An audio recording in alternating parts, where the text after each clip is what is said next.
Now, what I've learned about happiness, this is not my research, this is research that's out there. I'm happy to send you any sources or links if you'd like.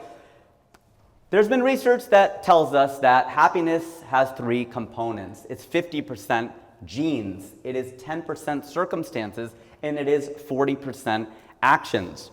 Now, if you were dealt a bad hand, a friend of mine is an ophthalmologist. I'm Indian, obviously. I have an ophthalmologist friend. And he told me, he's like, some people are just dealt a bad hand when it comes to health. They come in, they just have bad eyes. It's not their fault. That's just the way that it is. But if you're on the cusp, then 40 percentage points is a lot. If some tips and tricks in your circumstances can take you from 35% to 75%, that is a very big deal. Because sometimes you don't need to do something different. You can continue to do what you're doing and do it differently. There's a big difference. Do something different or do what you're doing differently.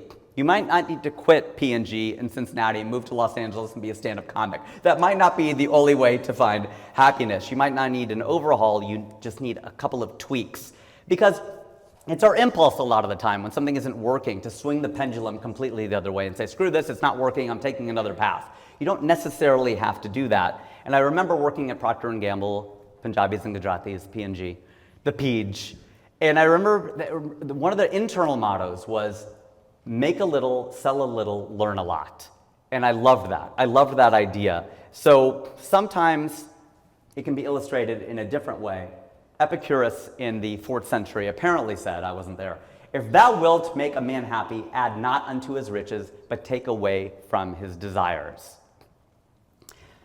It was also sung in the 1940s by two men who sang a song called You Have to Accentuate the Positive, Eliminate the Negative. And the rest of that is you've got to spread joy up to the maximum, bring gloom down to the minimum. They're giving us a formula. They may not have realized it. And it was also illustrated by four guys in the 1990s called Boyz II Men, one of my favorite first groups. I am a 90s kid all the way, so I love this song.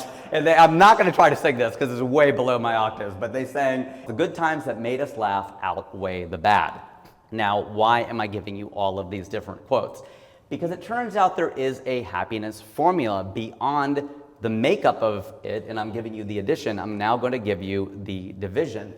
There's a happiness quotient, okay? Now, this is mine, and this is what I came up with. I said happiness is your perception of reality, not only reality, but also your perception of reality over your assumptions.